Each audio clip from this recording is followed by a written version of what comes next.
Uns 150 veïns de Xerta i l'Ajuntament, tant govern com oposició, es van manifestar aquest diumenge per reivindicar la recuperació del molí medieval de la Sud de Xerta.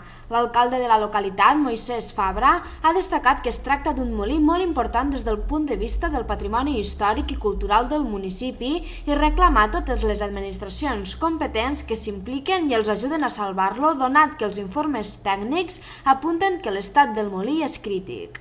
El molí de Xerta data de l'any 1575 i, segons el registre de la propietat, el seu titular és la Reial Companyia de Canalitzacions i Recs de l'Ebre.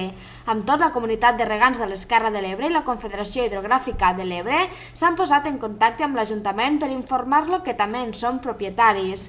Fabra ha reconegut que la situació és complexa, però ha recordat que l'any 2002 va ser declarat bé d'interès cultural nacional per la Generalitat de Catalunya.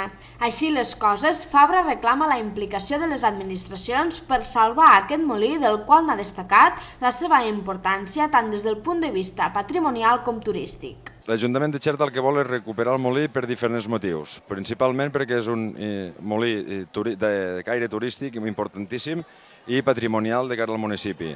Pensem que el patrimoni és cosa de tots, no és cosa només de l'Ajuntament de Xerta.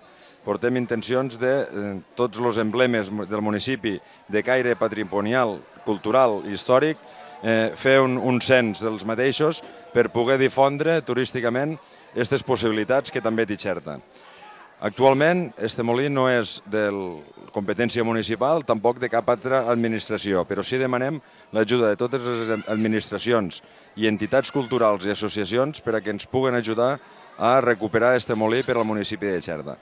Quant a les vies a seguir a partir d'aquesta manifestació per salvar el molí, Fabra ha dit que l'Ajuntament farà allò que decideixi en assemblea la plataforma Salvem lo Molí de la Sud, de la qual en formen part un grup de veïns, diverses entitats del municipi i el mateix consistori.